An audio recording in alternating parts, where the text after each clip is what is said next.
Thank you very much, Mabel.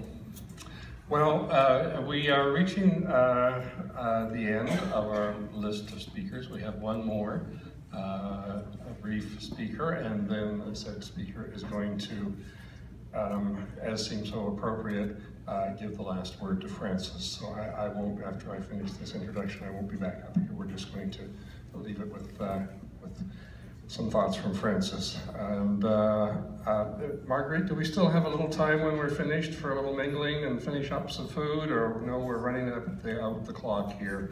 So, but I know that it's not going to be easy to move this crowd, so well, I might have to appeal to Barbara, who actually runs the room here, so but we'll be as quick as we can. So I want to personally thank each and every one of you for being here, for sharing this. So many faces from my own past, and it's just so great to see people that I've worked and enjoyed the company of over the decades. Chris McDowell is here somewhere, and there she is. She has a few words to say about a very special project. Frances was very instrumental in the Women's Monument, and then she's going to run the film that'll take us out. Do you want to do this up here? Or? Okay. Thank you all very much. Thanks, Tim.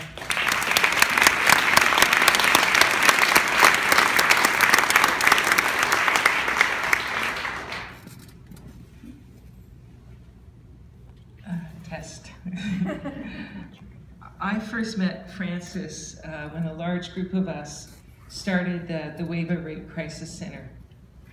And of course, we were all equals, but I remember Frances as a leader. Very thoughtful, inspiring, and my button says, feminist sister.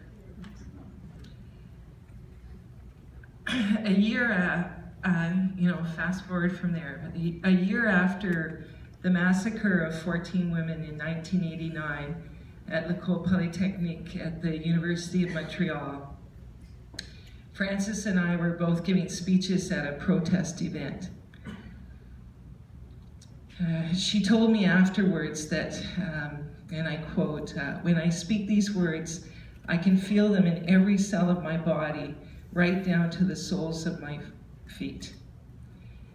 And she gave me a copy of her speech, and in it she said, "Keep hope in your heart, use your voice, speak the truth of our lives. Our stories are different and the same.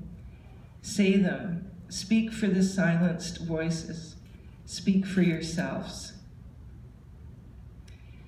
On behalf of myself and everyone involved in the Women's Monument Project, I want to acknowledge Frances's tremendous contribution to the creation of the Women's Monument.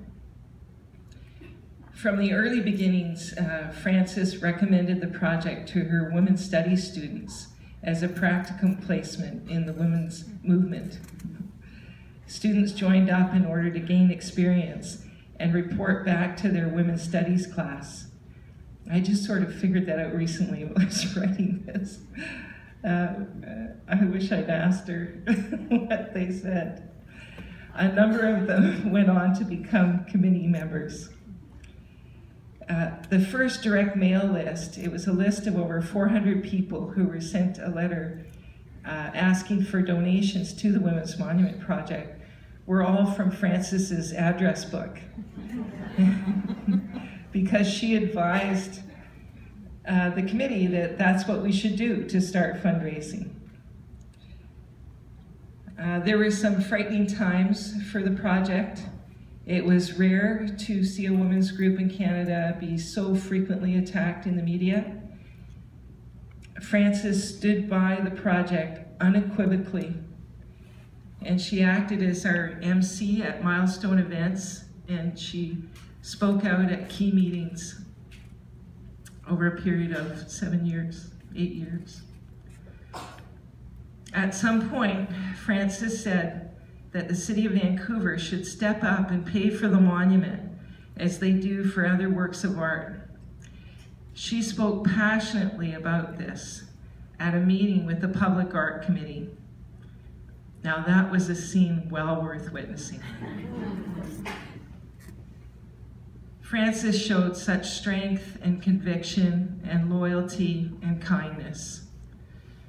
The project was ridiculed and challenged for a number of years. It was surrounded by a chronic public denial of male violence against women. Fundraising was a serious challenge.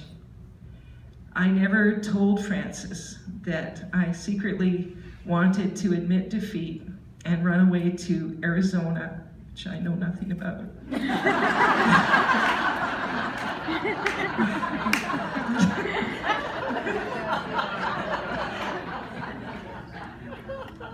But somehow Frances knew how I felt.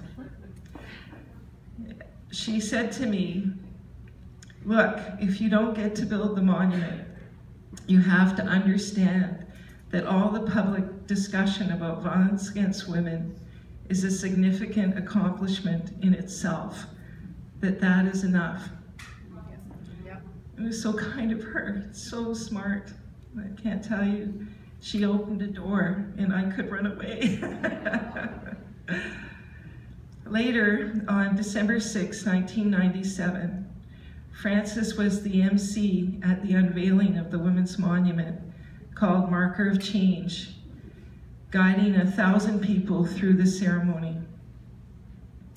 I can't imagine the monument being built without her and her unwavering belief in the potential of art to open people's minds to a better world. In 2013, at our request, Frances wrote the Vancouver Park Board a letter in support of keeping Marker of Change the sole monument in Thornton Park. She wrote, Marker of Change is meant to stand for a very long time as witness to events and responses to those events which will speak our truth long after our own voices are silent.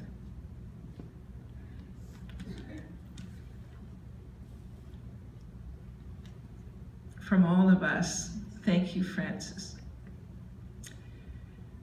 Now it's time to give Frances the last word. In 2005, Frances participated in a video speak out for a website community called Remember Our Sisters Everywhere. She was asked for her reflections on the denial of violence against women in society and asked to suggest some ways to bring about change.